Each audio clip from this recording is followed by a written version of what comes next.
এই মুহূর্তে ভারতের ফরেন পলিসির এজেন্ডা প্রধান প্রধান শর্ত হচ্ছে আওয়ামী লীগ রিভাইভ করো, সেটাকে তুলে নাও, শেখ হাসিনা প্রত্যাবর্তনটা সুগম করে দাও। এই দুইটা করার পরে এরপরে আসো কি করা যাবে কিনা। অর্থাৎ এই মুহূর্তে আওয়ামী লীগ শেখ হাসিনা হচ্ছে ভারতের জন্য দুর্গের তাস।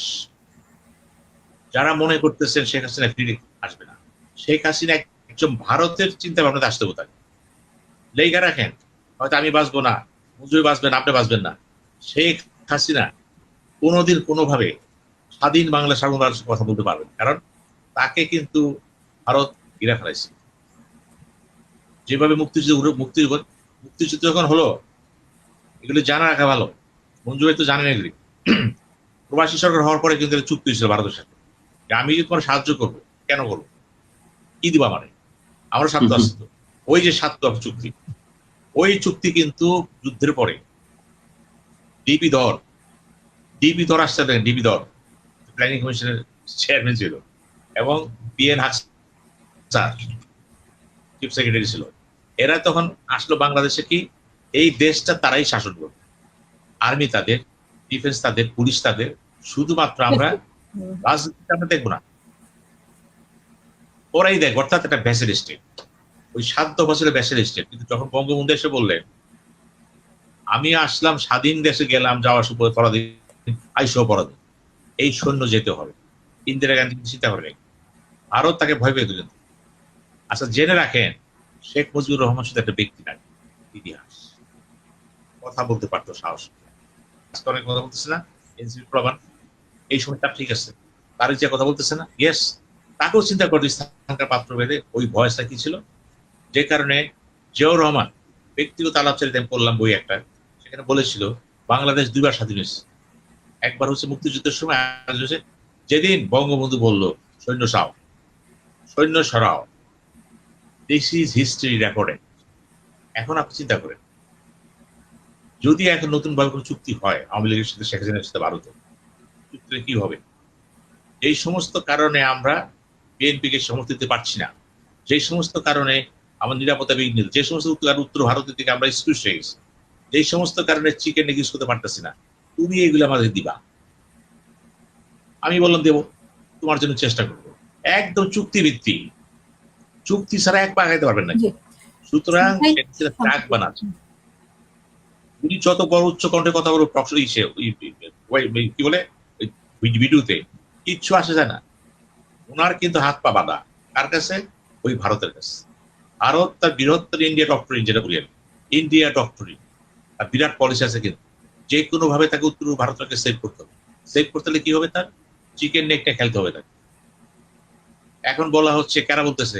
ভারতের নাম করা পণ্ডিতরা বলতেছে, গবেষকরা বলতেছে, আর্মি বিশেষজ্ঞরা বলতেছে, প্রয়োজনে রংপুর লিজ দিতে হবে, দখল করে নাও।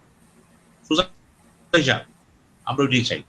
তাহলে ভারতে অ্যাপ্রোচটা অত্যন্ত অ্যাগ্রেসিভ, কিন্তু সে কিন্তু দেখেন সমস্ত ট্রেড গুলো সে বন্ধ করে দিচ্ছে, পাচ্ছে না, স্বাস্থ্যসেবা বন্ধ করে দিচ্ছে, টুরিজম বন্ধ করে দিচ্ছে। কেন এতগুলি টাকা সে লস করতেছে? কেন? এমনি সে যদি এখন $500 বিলিয়ন লস করে, চিন্তা করতেছে ভবিষ্যতে $5,000 বিলিয়ন চলে আসবে বিশাল। এটা বলে পররাষ্ট্রনীতির দূরদর্শী চিন্তা ভাবনা, কিন্তু সে সামরিক শক্তি দেখা গেছে, ভয় দেখাচ্ছে আমার ঘিরে ফেলাইছে। সাম্প্রতিক কালে তো আরো খারাপ কাজ করে ফেলেছে। ইসরায়েলের যে অ্যাম্বাসেডার আছে ভারতে, উনি কি কথা বললেন? এটা আজাদ বাংলাদেশে হামাসের ট্রেনিং লোকজন আছে, যে স্টাইল হামাস। হামাস কেন? হামাস যে স্টাইলে ইসরায়েল অ্যাটাক করছিল, ওই মডেল বাংলাদেশে ফলো করতে হতে পারে। অর্থাৎ এই মডেল ভারতের কাছে রাখতে পারে, আমরা নজর রাখতেছি। তার মানে এতদিন ছিল একা ভারত, এখন কি হলো? ইসরায়েল আর ভারত। খেয়াল করবেন কিন্তু সামনের নিশানা কিন্তু খারাপ। ঠিক এই অবস্থার ভিতর দিয়ে চীন সফর যাচ্ছেন কেন? ভারত যাওয়ার কোনো সুযোগ নেই। এখন গেলেই বলবে এই দুটা মানো, মানি না, কিন্তু আনবা কেন?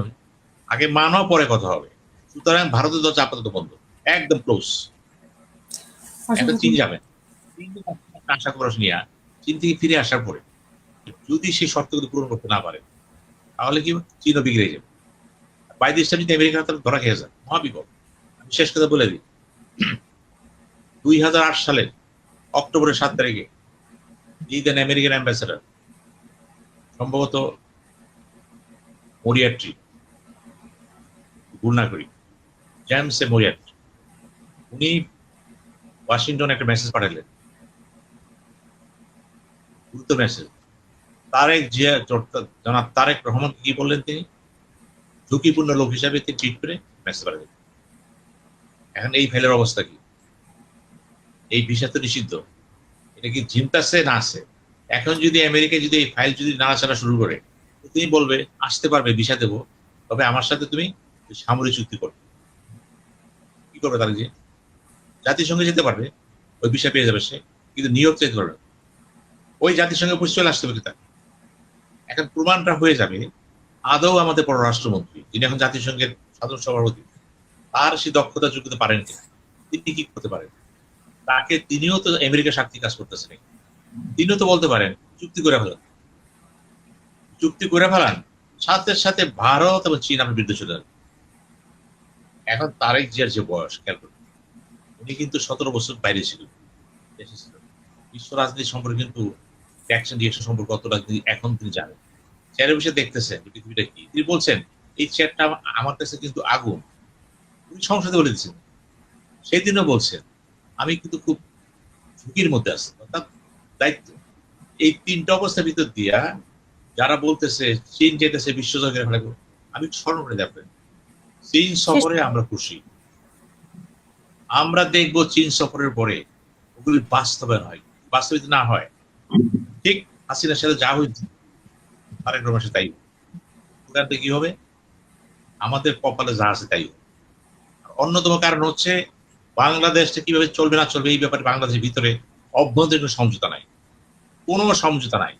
শেখ হাসিনা দিল্লি গেলেন, কিন্তু হাসিনা থাকবেই থাকবে না, মোদির সাথে সাথে অপোজিশন নেতাদের সাথে বসে আলোচনা বসে গেলেন, ইন্ডিয়া অ্যাপ্রোচ, ইন্ডিয়া কনসেন্সাস ডক্টরিন বিষয়ে বলি আপনার, বাংলাদেশে নাই। সুতরাং আপনি যত কথাই বলেন, আজকে তারেক রহমান যদি কাজ করতে পারতো, তার ডেলিগেশনে যদি জামাত ইসলামের যে মেম্বার নিতে পারতো কালার দেওয়ার জন্য, তাহলে কি দাঁড়িয়ে জানেন, মনে হতো এই সরকারটা একা না, দেশ এখানে যাচ্ছে, কিন্তু সেটাও সে পারে, অথবা করতে দেয়। এখানে চক্র আছে, কিন্তু তারেক রহমানের আশেপাশে আমরা আরেকদিন শুনবো, বলছে একটা চক্র আছে আমেরিকানপন্থী, একটা ভারতপন্থী, পাকিস্তানপন্থী, এত কিছু চেক করে উনি তো জিয়াউর রহমান না, খেয়াল করবেন, উনি বঙ্গবন্ধু শেখ মুজিবুর, উনি খালেদা জিয়াও নাকি, ওনাকে সময় লাগে বুঝতে লাগবে, এবং ম্যাক্সিমাম তার কিন্তু সমস্যা এগুলো বুঝতে অসুবিধা, এবং বয়োজ্যেষ্ঠ লোকগুলো, অভিজ্ঞ লোকগুলোকে তিনি সরাই রাখছেন, কেন রাখছেন, এর পিছনে চক্রান্ত আছে। এই মুহূর্তে বিএনপির অন্যতম চ্যালেঞ্জ হচ্ছে সংস্কারবাদীরা বা নব্য বিএনপি যারা হাইব্রিড, তারা ঘিরে ফেলেছে তাকে। এই অবস্থা কি হবে জানি না, এটু শুধু জানি চীন আমাদের জন্য একটা ডিপেন্ডেবল সোর্স, আমরা যদি এটা ইউজ করতে পারি, সম্পূর্ণ নির্ভর করতেছে বর্তমান সরকারের পরবর্তী পদক্ষেপ কি হবে, অর্থাৎ আমেরিকা এবং ভারতের সাথে তার সমঝোতা কি। আমরা আশা করি সবকিছু ভালো হোক, আল্লাহ আমাদের হেফাজত।